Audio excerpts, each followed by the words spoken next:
इस वीडियो को देखने के बाद आप जानेंगे कि आलस्य क्या है, यह क्यों पैदा होता है, इसे कैसे खत्म किया जा सकता है। तो आइए इसे समझते हैं एक कहानी के माध्यम से। एक बार की बात है, एक आलसी व्यक्ति एक बौद्ध भिक्षु से कहता है, मुनिवर, मेरे पास बहुत आलसपन है, जिसकी वजह से मैं अपने जीवन में जो करना चाहता हूँ वह कर नहीं पाता हूँ। मुझे कुछ रास्ता दिखाएं। तो बौद्ध भिक्षु उस आदमी से पूछते हैं, क्या तुम्हें पक्का विश्वास है कि तुम्हें आलसपन है? वह व्यक्ति कहता है, जी मुनिवर, केवल मैं ही नहीं, मेरे पूरे गांव के लोग कहते हैं कि मैं आलसी हूँ। वे बौद्ध भिक्षु उस व्यक्ति से कहते हैं, परंतु क्या तुम्हारे पास इस बात का कोई प्रमाण है कि तुम वाकई आलसी हो? वह व्यक्ति कहता है, जी मुनिवर। तो बौद्ध भिक्षु कहते हैं, क्या प्रमाण है? मुनिवर, मैं जानता तो हूँ कि व्यायाम करना मेरे स्वास्थ्य के लिए अच्छा तो है, लेकिन मैं चाह कर भी नहीं कर पाता हूँ, क्योंकि मेरा आलस मुझे सुबह जल्दी उठने ही नहीं देता। वे बौद्ध भिक्षु कहते हैं, अच्छा तुम ऐसी आलस से परेशान हो? व्यक्ति कहता है, जी मुनिवर। बौद्ध भिक्षु कहते हैं, परंतु क्या तुम जानते हो कि आलस होता क्या है? वह व्यक्ति कहता है, मैं ये तो नहीं जानता कि आलस का अर्थ क्या है, परंतु ये जो भी है बहुत बुरा है। वे बौद्ध भिक्षु कहते हैं कि सबसे पहले तो तुम ये समझो कि जो भी चीज प्राकृतिक रूप से मनुष्य के भीतर है उसका कोई ना कोई उपयोग है, वह बुरी या अच्छी नहीं है। आलस्य एक भाव है, एक विचार है, जिसे जाने अनजाने में हम खुद ही पैदा करते हैं। वह व्यक्ति पूछता है, परंतु वे कैसे मुनिवर? वे बौद्ध भिक्षु कहते हैं, आलस्य पैदा होने के दो कारण हैं, पहला शारीरिक और दूसरा मानसिक।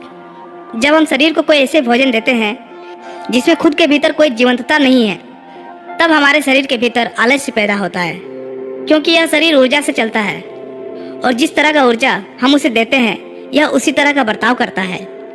शरीर के भीतर हमारे अंदर आलस्य का दूसरा कारण है गलत तरह से बैठना, गलत तरह से सोना और गलत तरह से चलना।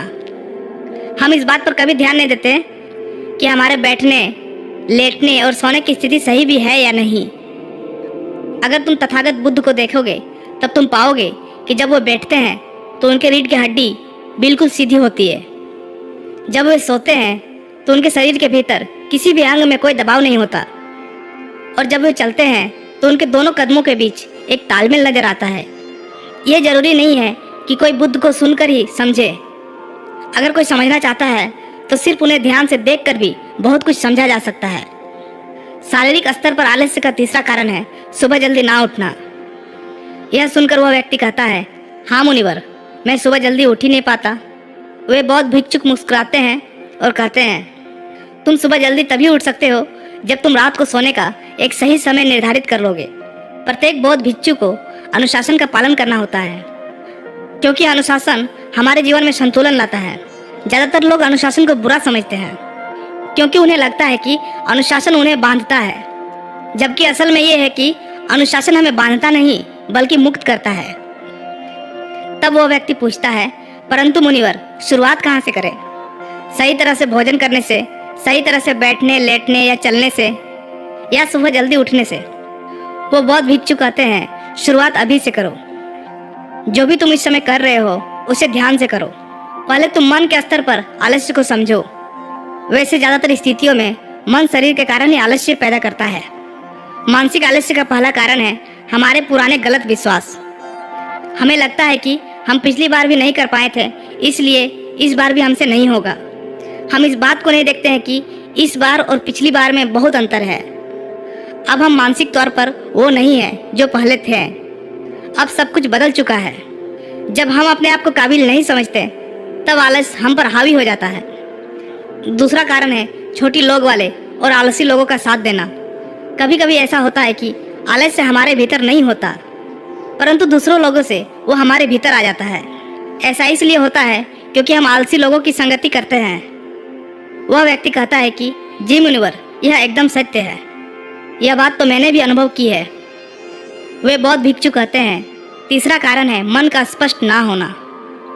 मान लो तुम एक वन में खो गए हो और शाम होने वाली है। तुम्हें ये नहीं पता कि तुम्हारा घर किस दिशा में है, तो क्या ऐसी स्थिति में तुम आलसी बनकर लेट जाओगे या फिर अपने घर के तलाश में निकल पड़ोगे? वह व्यक्ति कहता है कि मैं घर के तलाश में निकल पड़ूंगा। तब वो बौद्ध भिक्षु कहता है कि अगर खूब प्रयास करने के बाद भी तुम्हें तुम्हारे घर का रास्ता नहीं मिला तब तुम क्या करोगे। वह व्यक्ति कहता है, मैं फिर भी तलाश में लगा रहूंगा, क्योंकि मेरे पास उसके अलावा और कोई विकल्प ही नहीं होगा। वो बौद्ध भिक्षु कहते हैं, मनुष्य को आलस तभी पकड़ता है जब उसके पास कई विकल्प होते हैं। अगर किसी के पास सिर्फ एक ही विकल्प है तो उसका मन पूरी तरह से अस्पष्ट होगा। अगर तुम अभी व्यायाम नहीं कर पा रहे हो तो उसका कारण तुम्हारे नज़र का स्पष्ट नहीं होना है। तुम अभी भविष्य में होने वाले रोगों को नहीं देख पा रहे हो। तुम अभी उन रोगों से होने वाली पीड़ा को महसूस नहीं कर पा रहे हो। वो बौद्ध भिक्षु आगे कहते हैं कि आलस्य का चौथा मानसिक कारण है किसी काम को करने की कोई वजह ना होना। मान लो तुम एक रास्ते से कहीं जा रहे हो और बहुत देर तक चलते चलते तुम कहीं थक जाते हो। अब तुम्हारा और चलने का मन नहीं कर रहा है, तुम्हें आलस्य आ रहा है। तभी तुम वहां देखते हो कि एक शेर तुम्हारे पीछे चला आ रहा है। तो क्या ऐसी परिस्थिति में भी तुम अपने आलस्य को लेकर वहां रुके रहोगे? नहीं ना। तो इस बात को समझो, आलस्य तुम्हें उसी काम को करने से रोकता है जिसे करने की कोई बड़ी वजह ना हो। वह व्यक्ति कहता है, धन्यवाद मुनिवर, अब मुझे आलस्य का सारा खेल समझ में आ गया। वो बौद्ध भिक्षु कहते हैं, मेरी एक बात हमेशा याद रखना, जहाँ अस्पष्टता है या कुछ करने की बड़ी वजह है वहाँ आलस्य हो ही नहीं सकता। दोस्तों, अगर इस वीडियो से आपको कुछ सीखने को मिला तो इसी तरह मोटिवेशनल वीडियोस पाने के लिए चैनल को जरूर से जरूर सब्सक्राइब कीजिएगा। फिर मिलता हूँ कोई नेक्स्ट वीडियो में, तब तक के लिए धन्यवाद।